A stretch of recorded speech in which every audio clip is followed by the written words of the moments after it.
that when someone puts up a monument or someone does a ceremony in regards to Hakamat Matzeva, when you do this, you're doing this for the sake of the neshama of the nifter, and you're doing it for the sake of ourselves.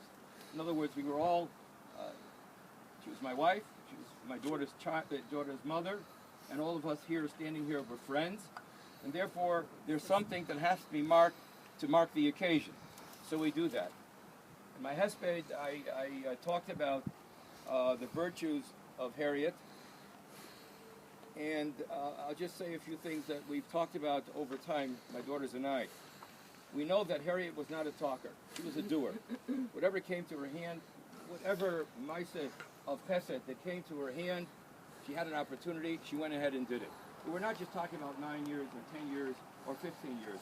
We're talking about 20, 30 years worth of chasadim. Interestingly enough, many of the chasadim that she did were unknown to the family. We found out about a lot of things at the Shiva, and I must say that even post the Shiva, we found out about a lot of things that were done. People came forward, either by phone, by letter, or if they were in the house, they told over certain things that we had no clue about. This goes back to the mimer that says clearly that we're talking about the fact that no one walks around saying, this is what I'm doing, this is what I'm doing, this is what I'm doing. No one talks about those things, and certainly not the one who's performing the chesed. Everyone practically had something to say about how Harriet impacted that person's life. I heard stories from people that I didn't know. She was a isha tznuah. It didn't have to blow her own horn.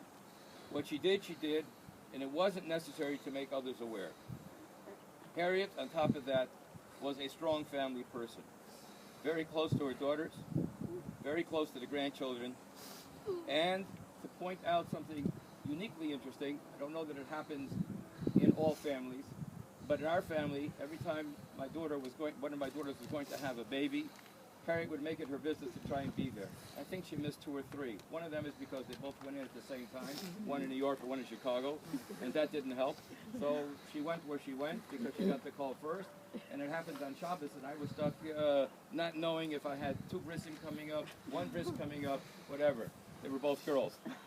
On that basis, she didn't go because she pushed herself to go to the kids' deliveries.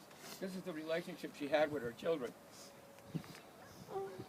They wanted her to be there. They didn't call her to announce we're going into the hospital to make an announcement to their mother, which is done commonly. They wanted her to be there. There was a kesher that goes to that extent that they wanted her to be there. And that kesher is certainly something that we're dealing with now because it is no longer.